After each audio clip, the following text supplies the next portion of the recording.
welcome back to another episode of the Unprofessional Entrepreneur. Today I am joined by another North American living in Europe, which is like my favorite type of people. We're all just like moving across the world for love. But yeah, we're gonna dive straight into discussing systems, which is something that I know a lot of unprofessionals put off, but they're kind of important. So they help you run your business unprofessionally without like dropping the ball.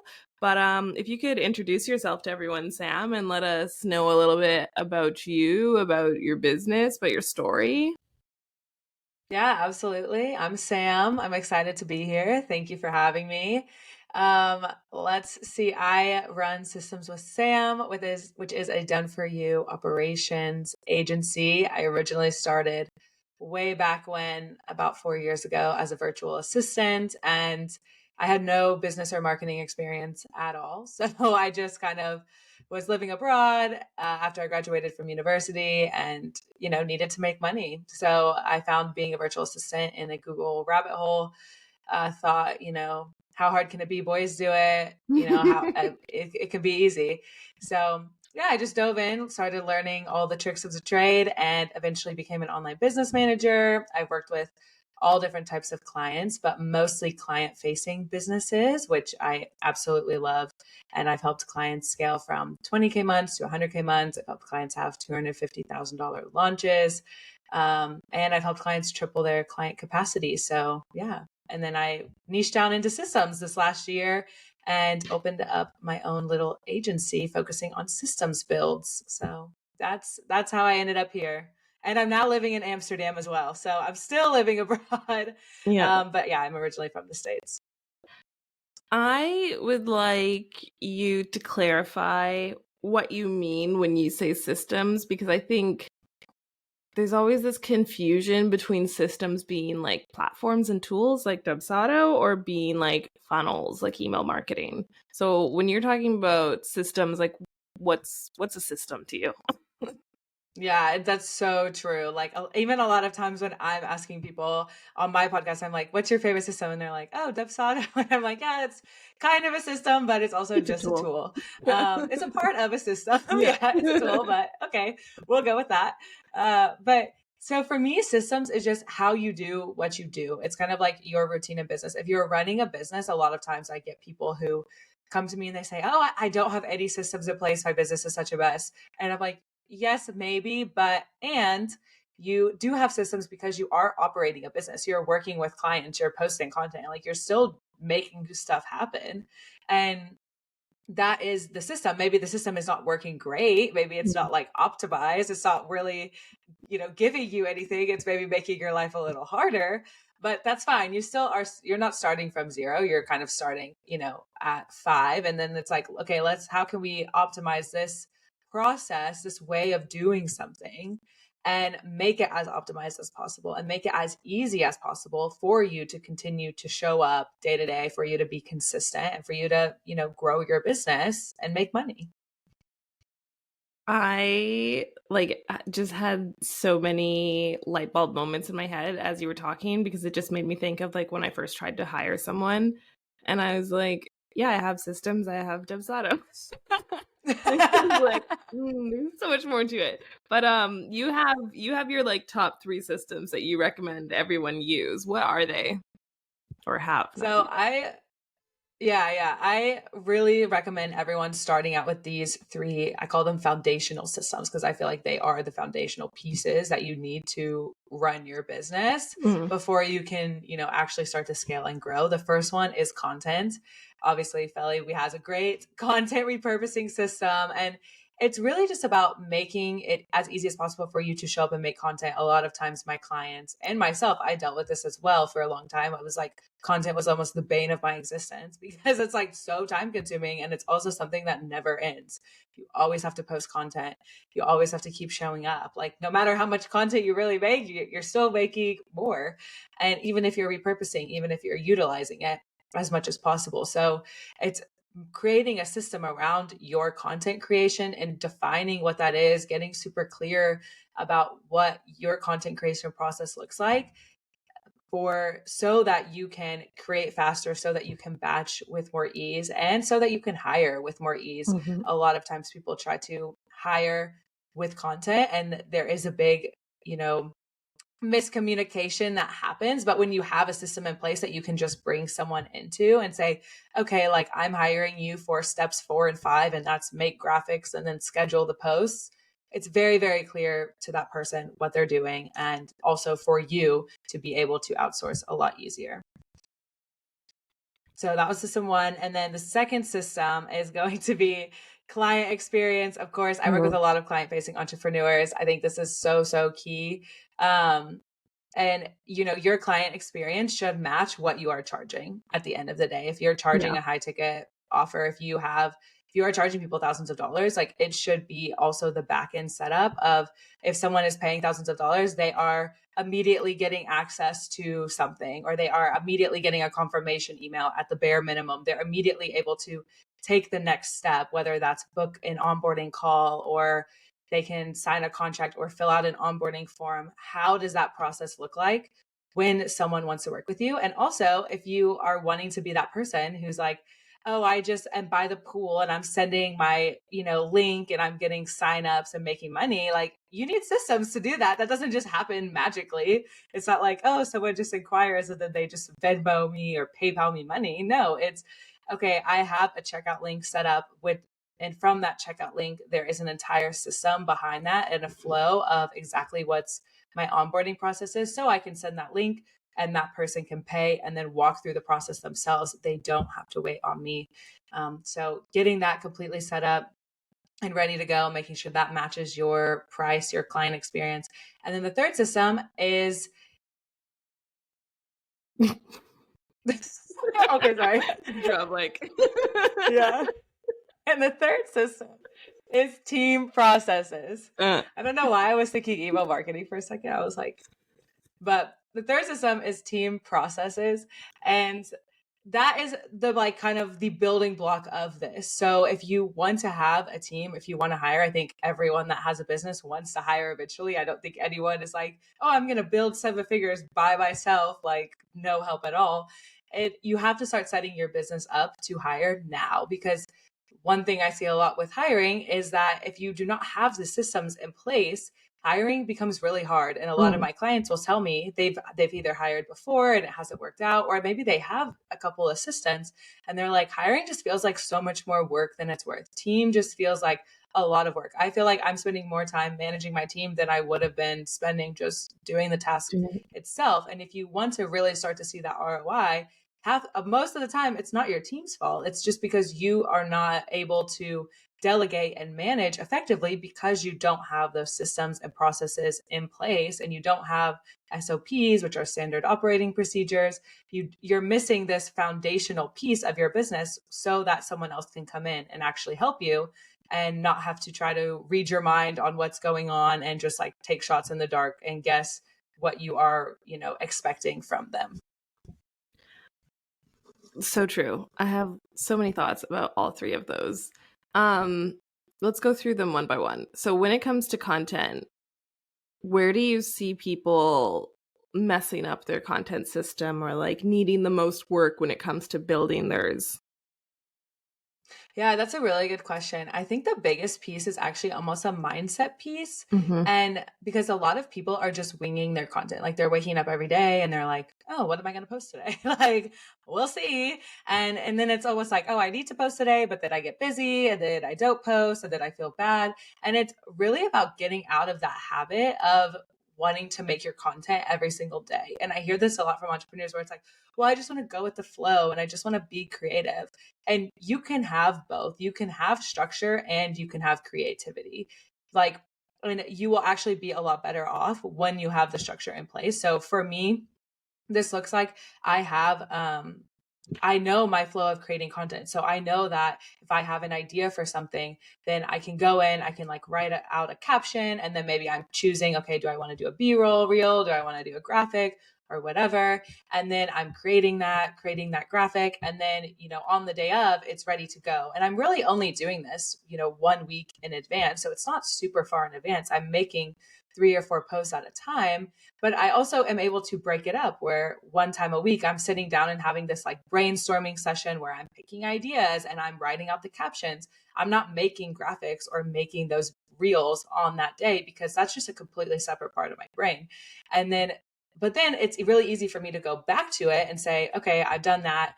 Now I just need to, maybe spend 30 minutes or an hour like making this graphic or making the reel, but I'm not starting from zero at Mm-hmm. that point either. Even if I'm making a B-roll reel the day of, I mean, that's fine. It takes me like 10 minutes. I'm just like finding an audio and then like pulling a video I already have, throwing down the exposure and putting some text on it. Like that does not take long. But because I already have the caption, I already have the idea, I already know exactly what I'm going to post, it makes it so much easier for me to actually show up and post. And so a lot of times what I see is people are like, oh, I need to batch like 2 weeks or a month of content at once. And that's just not the case. I mean, you can if you want to. If you get really good at this, you definitely can start batching a lot more. But it's really more about getting in the habit of just planning ahead, even if it's just 2-3 days, a week ahead, and starting to strategically think about your content creation as a process that you are going through, not something you're just waking up and like, oh, let me spend an hour putting together this random reel just because I feel like I have to post. And I want to just point out for everyone listening, like in my personal experience and thoughts, your content creation system, your content marketing system is probably the system that's the most customized to you because it relies on your creative process. Where like 100%. my system is very similar to Sam, that I collect ideas like everywhere I'm going, listening to podcasts in the shower, like writing everything in my notes app. And then I'll sit down and I'll create as many graphics as my brain can like create in that moment. But my block was always sharing the content. So I actually had to bring my VA in to take over posting. And she just tells me when it's getting low. And I'm like, oh, okay, I need to like sit down and make sure I prioritize creating. But I could create content, ideate content all day long, but then I would never post it. And it would just sit in my Canva and I would look at it and I'd be like, that's such a good post. And then I like, go me. Yeah, I'm like, why haven't I ever shared? Did I share that? And I'd look through my feed and I'm like, no, I never posted that. And it became like the obvious block was me. And so I was like, okay, like I'll just sit down and schedule posts. But then I would like stare at the screen and not know what to like write for the caption. And like I kept running into all these blocks. And I was like, okay, if I give someone else my scheduling, then I've already done the caption at the same time as I did the graphic. And it's like out of my hands and I don't get lost, because I did get into that cycle of like, oh, I want to post, but like I'm busy, I'm doing this, I'm doing that. And I just had a million excuses that got in the way of actually sharing the content. And I was like, well, if I want clients, I need to post. It doesn't matter how much I create. So fun. There's one part sure, it's like, of the system. Your Canva's popping off, but yeah. Your Canva's popping off, but no one's seeing it except for you and your assistant. So it's not helping. But no, and I see that a lot with clients as well. And I look at that. That's why you need to have clarity about like your process and your system, because then it's really easy for you to see like, oh, wait, like I'm getting caught up on this one little piece. Mm-hmm. Okay, cool. Like, let me bring someone else that actually just like let myself off the hook for that. And then now your content's actually getting done. It's getting posted and you're not having to like force yourself to do something you don't even want to do. And we'll come back to this in like the third one when we talk about like hiring in teams. But I think systems for people to understand in their brains, like it doesn't have to be all you, all someone else. Like it can be like you have a touch point, your team has a touch point, you have a touch point, because like I think some people are afraid of giving things up, but it's like just because you give it to your VA to do one part of it, or you give it to a team member to like take over a part of it, doesn't mean it's gone from you or you're not allowed to touch it, right? Like, you'll never see it again. Yeah, you're not allowed to see it. No, like maybe you don't want to see it. Like for me, I usually don't want to see it. It's true. But you can still have touch points that involve you and involve your team. Yeah, 100%.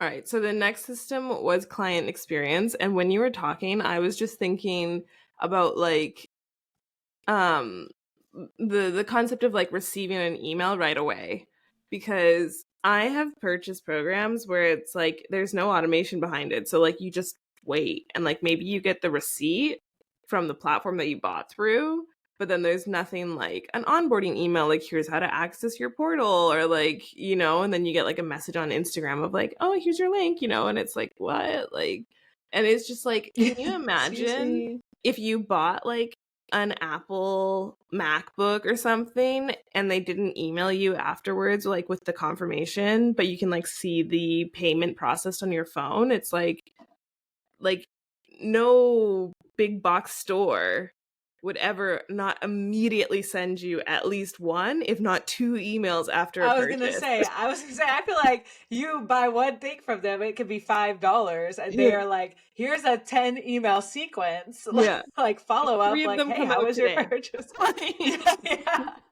It's like, here's your receipt, here's your confirmation of purchase, and here's your discount if you want to come back and buy from us again, and here's something about like feedback. How was the buying experience? And then here it's on its way. Like, there's so many automated emails coming to you, and it's like, I think it builds a lot of trust. And on the other side of that, imagine if they didn't send that email, how much trust would like instantly be lost, because you're putting this like doubt and anxiety into the person who just bought, because they have like no proof like inbox that it worked. Yeah. And I think there's like just such a big thing to be said here about just buyer's remorse, especially if you are making a high ticket purchase, if you're spending thousands of dollars with someone. Like, I think really gone are the days where it was like, 2020, where sales coaching industry was insane, and people were, just willy-nilly buying $10,000, coaching packages and masterminds and not really even thinking about it, where now it is, this experience piece is so important. And the last thing you want is for someone to spend money and then 10 minutes later be like, ooh, I don't know if that was a good idea, actually.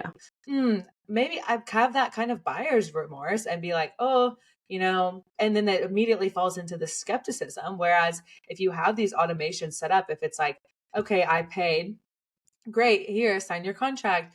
Great. Once you sign your contract, oh, welcome so much. I'm so excited to have you. Here's exactly what this next few weeks is going to look like. Step 1, go log into your portal, or step 2, go book your onboarding call. Step 3, fill out this form, giving them very, very clear expectations of what they can expect to start working with you, especially if you have a gap between the purchase and starting a program, or like starting a, if you are a coach and you have a gap between when someone purchases and then their first call, what can you do to fill that gap and continue that excitement? And maybe it's, if you have products, giving them immediate access to the products so they can dive right in and they can immediately start, I don't know, playing around with whatever they want, or giving them, I had a client one time who they would give anyone who bought a free journal, but it was kind of a bonus surprise. And then after someone bought, it was like, oh, thank you so much. We also wanted to include this free journal. Like, here's the ebook version.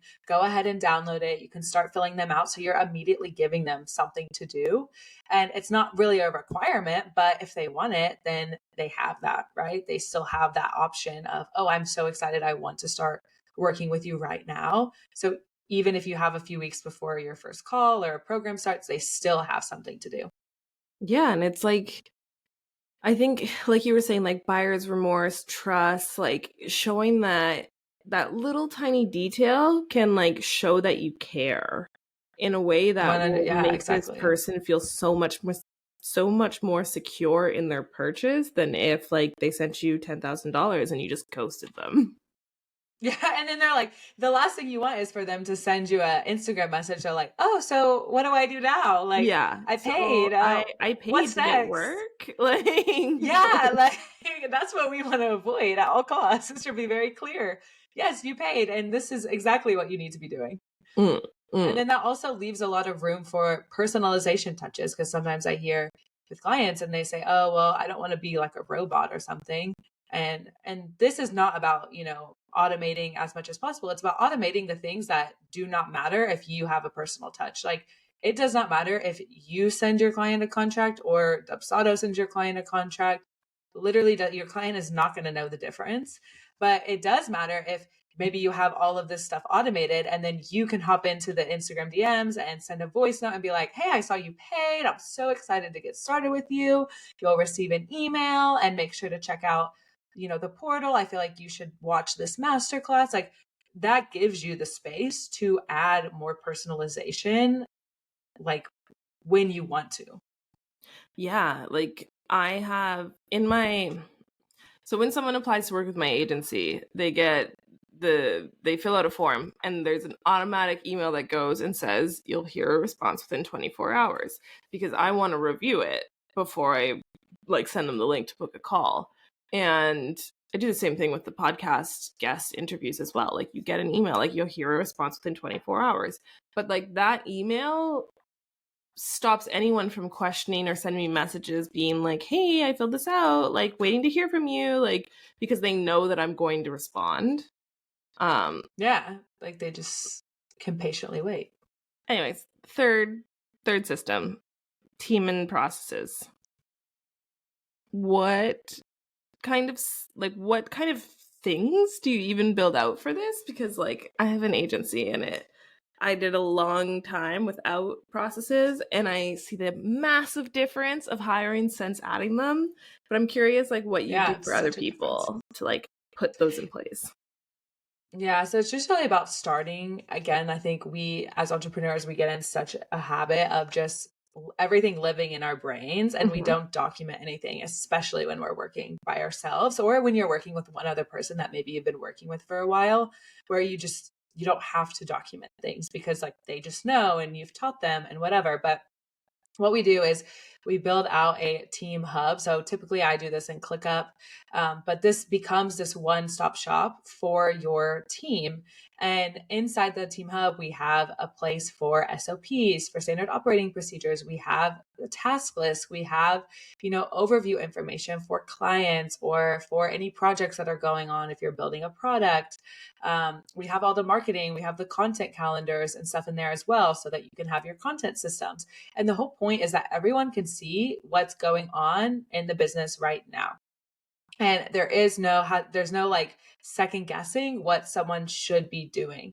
Because a lot of times if you're trying to manage someone just in Slack or in email, things get lost. Like, there is no way to really like remind someone or, set a due date in Slack. I love using Slack, but just for more of that like day-to-day communication. Here's an update, oh, can you do this really quickly? Can you check on this type of thing? But any type of task that I have that goes to my team gets put in ClickUp, and then gets like a little description with maybe a little Loom video, gets a due date, gets assigned to that person, because ClickUp takes care of those reminders. ClickUp takes care of, if they have a question, they can comment, and we can go back and forth on the task, and it's very, very clear exactly what's happening. And to get started with this, my best tip is just to start documenting what you're doing. So if you are planning on hiring soon and you're doing tasks where I know whenever I was thinking about hiring, I was doing tasks and I was like, I'm definitely outsourcing this task. Like, I don't want to do this again. You're already thinking it in your mind, and just start like documenting it, doing a Loom video of it, of how you're doing it, what you're doing with it.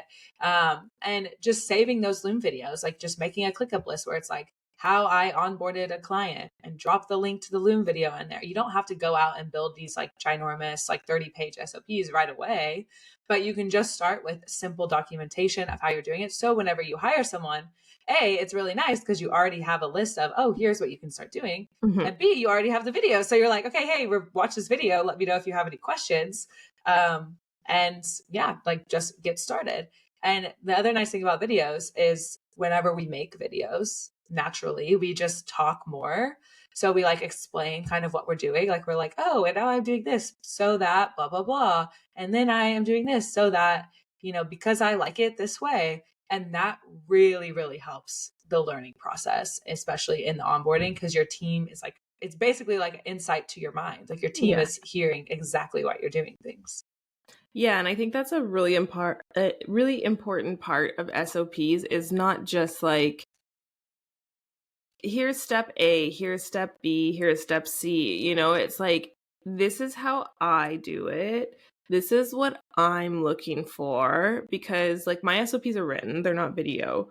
But when I started creating them for my team members, like I have one for the video editor, one for the content writer, and I just like brain dumped for the content writer of like, okay, this is the process. This is how clients come in. This is like what it's going to look like when you're looking through their onboarding form. And this is what I want you to do. Like, I'm not telling you how to repurpose content. If I hired you, you know how to do that. But I'm telling you like what I'm looking for, what our process is, what our methods is, like what makes my framework different than every single other person who could repurpose content, because this is why this person hired me, us, the team, was for this framework, for this process, right? So it's like, it's I'm not going to say it was perfect the first time. I've gone in and edited that document so many times, because it's like you have a conversation, you're like, oh, do this, this, this. And then you're like, this is missing. Okay, add, like, you know, and like the Yeah, it's SMP always a was, work in progress. yeah, is I feel like now it's finally at somewhere where I'm happy with it, but now I've like restarted the process almost with like having the remix as my new offer of being like, okay, this, and this. And then I'm like reviewing my content writer's first few remixes and I'm like, this is missing. I didn't say this. Oh, I like this better, you know? And it's like, it's very evolving, putting these processes in place, but they change everything because I've hired without them and I've hired with them. Same. And it really, really changes everything to have those in place when you're hiring a team member. Yeah, and I've had the same where I would have hired without them and with them, and like especially this past time when I hired my assistant, I think about 5 months ago, 4 or 5 months ago, I went into it so prepared. Like I had a list of tasks I was gonna assign to them. I started creating those Loom videos. And that's the thing, it is always a work in progress. So you definitely want to leave a lot of room for like feedback and review, especially Hmm. at first. I Hmm. feel like people just forget that. And when they hire someone, they're like, oh, great, this person's going to take so much off my plate. And, you know, they're going to save me so much time and energy. And while that can be true eventually, especially those first like 30, 60 days, there does need to be a lot of room for learning, for growth, for feedback. And Yeah. even whenever you're giving feedback, I recommend doing it in, you know, a video form or a voice note form where you can go in exactly what you were saying, like say the why behind why you're doing something instead of just like, oh, especially instead of just tweaking it yourself. Because if you're always tweaking it yourself, They that won't person's learn. never going to learn, that they will never learn like what the end result should be. And the other thing with it is like when you're really explaining the why, that person really starts to learn your behavioral, your personal preferences. It's like if you go on a date with someone, let's say you go on a date with someone like 2 to 3 times, you know, maybe you start to learn about their family and whatever they're talking about. But if all of those 2 to 3 dates are at a coffee shop, you probably also learned what they drink for coffee. Even if you Hmm. never talk about that, you see them order a cappuccino every single time and then you're like, "Oh yeah, they drink a cappuccino." It's like those little cues and those environmental surroundings, I guess, that people also pick up on. Very, very true. Very true. And like what you said, like leaving room for feedback, because not everybody learns the same.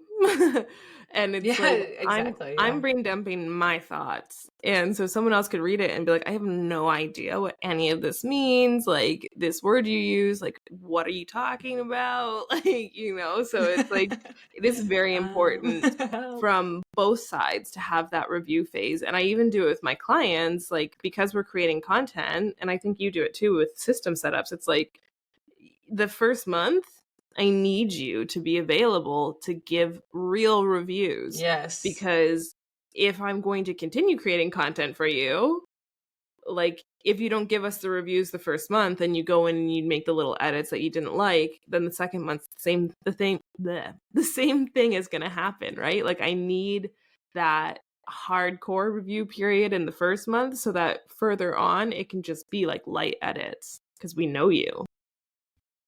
Yeah, and that's if you're especially if you're hiring someone who you want to grow with and work with Mhm. long term, you have to give them that chance at first to really learn from you and to really learn about you and to improve and grow their own skill set because it does pay off in the long term. Like in months from now, you're going to be like, "Oh, wow, this person like is doing all these things before I even ask," you know, because they know that, "Oh, And then in months from now, it's like, there's no reviews really, you know, or there's Mhm. like a few little minor tweaks, but, and you probably see this with your content as well. After working with someone for 4, 5, 6 months, it's like, it's most of the content's like good to go Yeah. because you are both on the same page Yeah. with what the expectations are. Yeah, but it's like if you don't give us those reviews, we'll never hit that stage where you'll be 100% satisfied. And like, I never want someone to hire me and not use what we created. You know, like Yeah, I I have the work with same. Yeah. people that it's like you, like maybe you create a system for them or you create like a library full of videos and they never post them.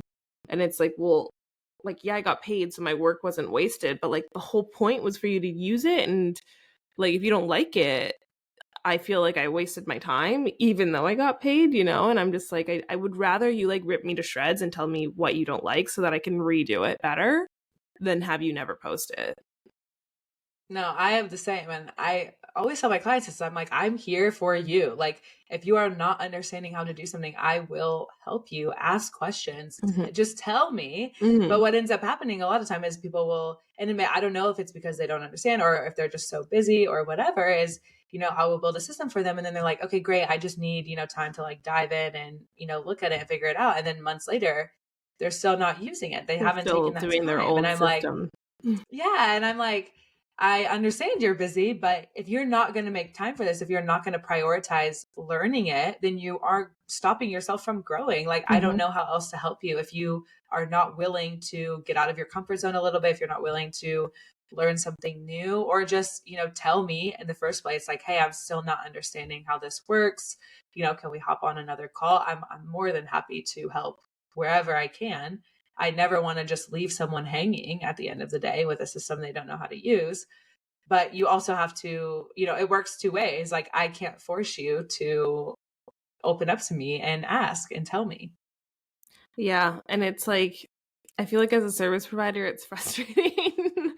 But it's like I also understand the other side. Like, you know, if you hired someone to build a system and this person's like, here's your new system, like do this, and you're like, I don't get it.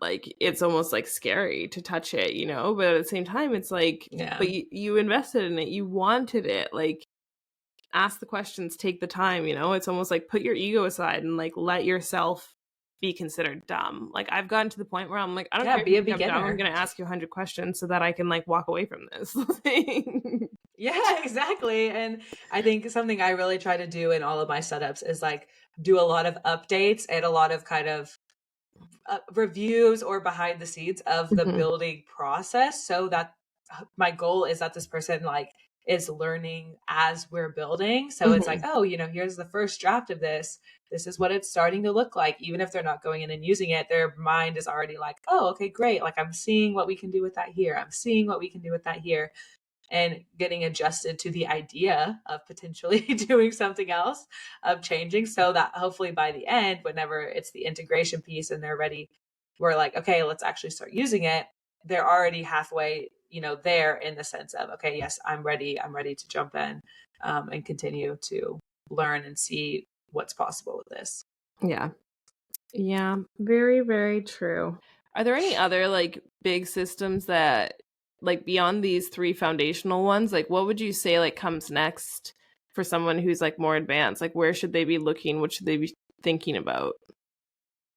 Yeah, I would say next is really about like refining your I guess your funnels and your Hmm. marketing efforts, and making sure that you have really, really scalable offers and funnels in place. Usually, if you have the content, you have the client systems, if you have the team you're getting ready to hire, you're probably usually at the over the six figure mark. And then from there, it's really about, okay, looking at the offers and seeing, if I have this, you know, mastermind, how can we continue to refine that program and the client onboarding experience and the client management experience and the offboarding experience, so that we can, instead of only having 20 people, we can have 100 people, you know? And really looking at those smaller changes, or even just in your funnels as a whole, where if you have multiple offers, let's say you have a membership and then you have a group program and then you have one-on-one, okay, how are we moving people through each of those offers really, really seamlessly,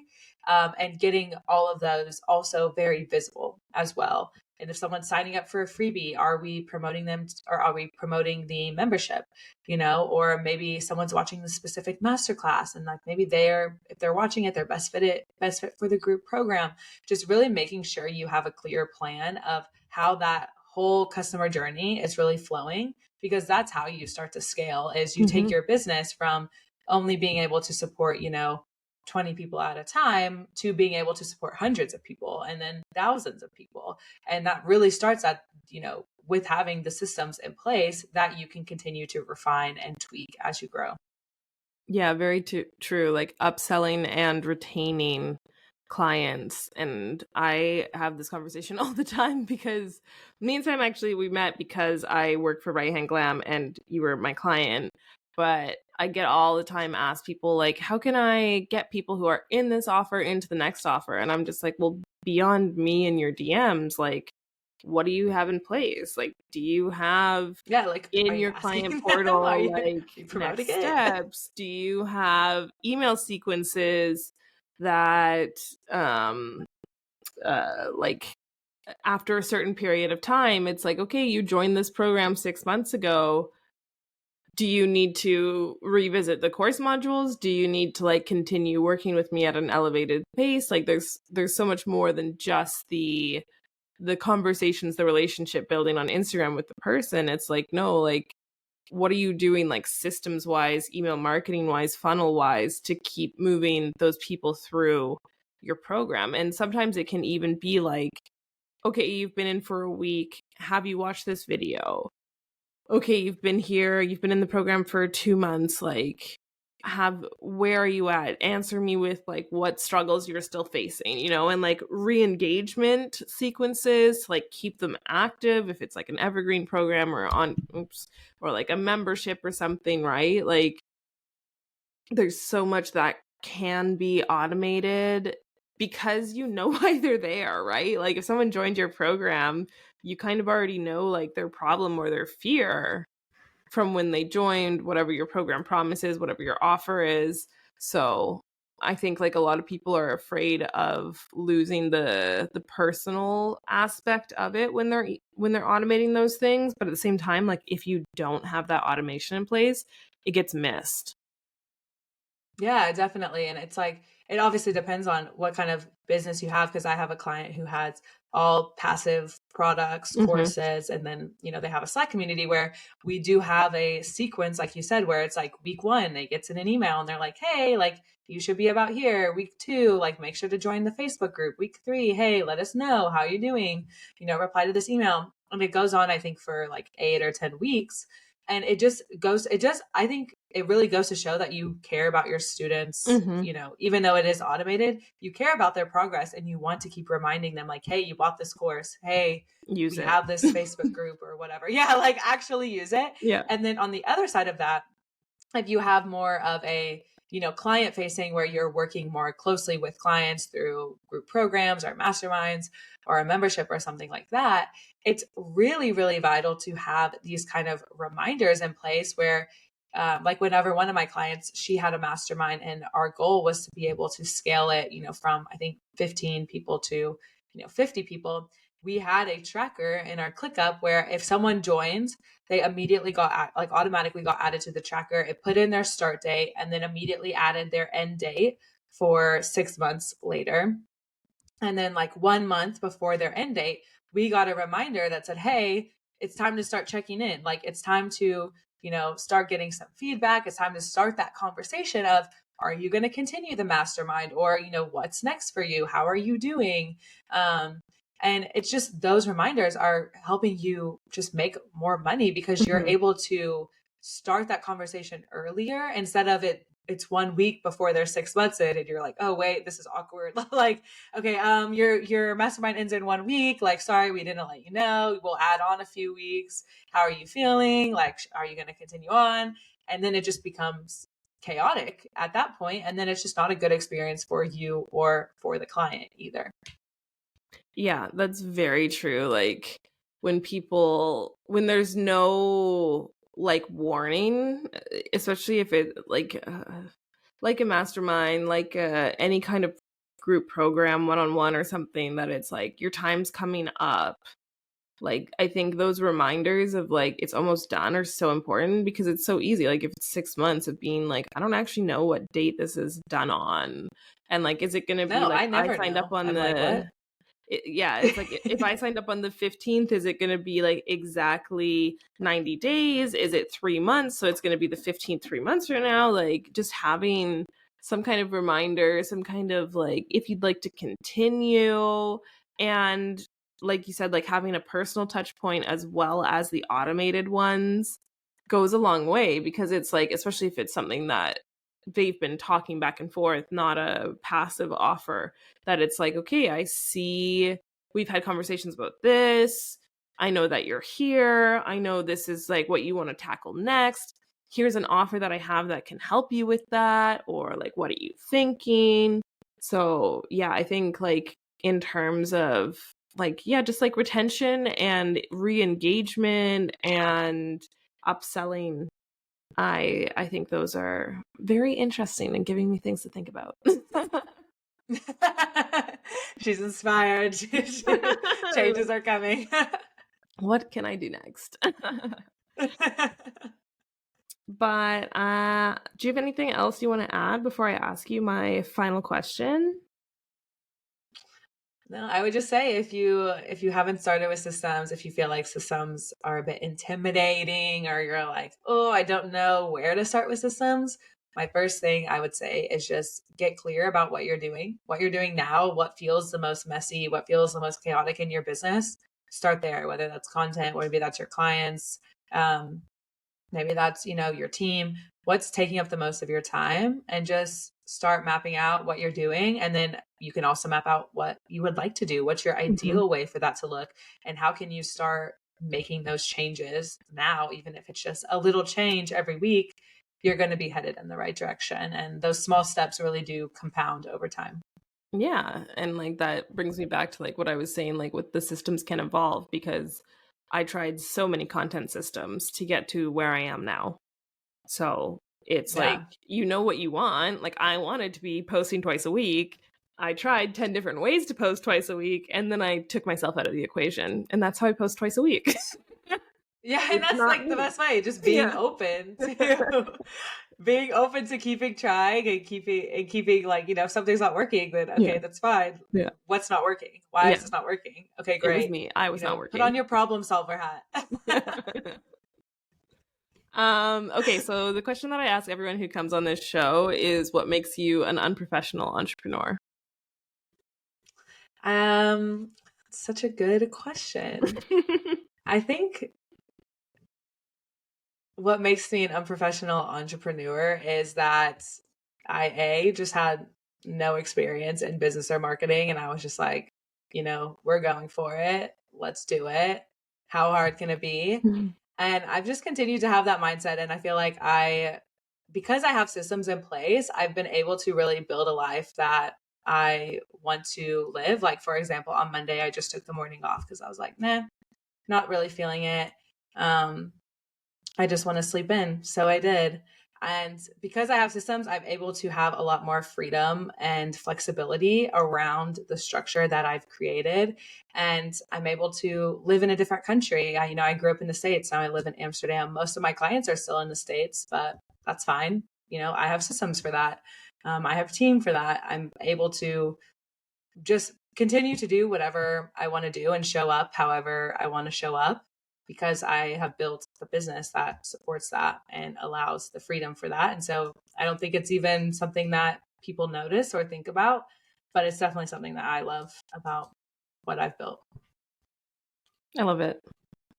Because obviously I also live in Europe, also have most of my clients in North America. And it's just like, yeah, like if I didn't have those systems, like every single time I get an inquiry, it's the middle of the night here. Like if people had to wait for Yeah. me to wake up to answer their emails, and then for them to wake up to see that I responded, like it would be almost 24 hours before like they would see a response from me, and that just wouldn't inspire confidence in my business. So systems is probably the only reason I get to run my business from wherever I want in the world.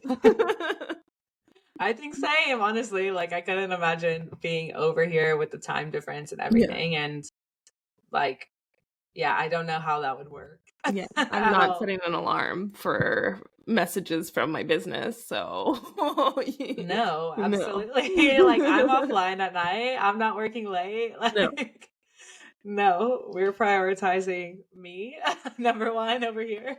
This business was built so I could live, right? So Yeah, absolutely. Absolutely. all right. Well, could you tell everyone where to find you? I don't know if you have something you want to share with everyone, but give a little spiel. Yeah, absolutely. You can find me. I hang out mostly on Instagram at Systems with Sam. So super easy. You can also download my free guide behind the systems of 10K or 100K months, not 10K, 100K months. And we dive deeper into the content, the client, and the team processes that you can start building. There's little video walkthroughs of what those can look like. And there's also questions that you can start to ask yourself to help spark some inspo on how you can start building systems yourself. And I also have a podcast now, Beyond the Systems, which Feli is a guest on. So definitely check that out. And I will link all of that in the show notes. So I think that's it. Anything else you'd like to add? No, thank you so much for having me. Perfect. Well, I'm going to love you and leave you. And as always, stay unprofessional.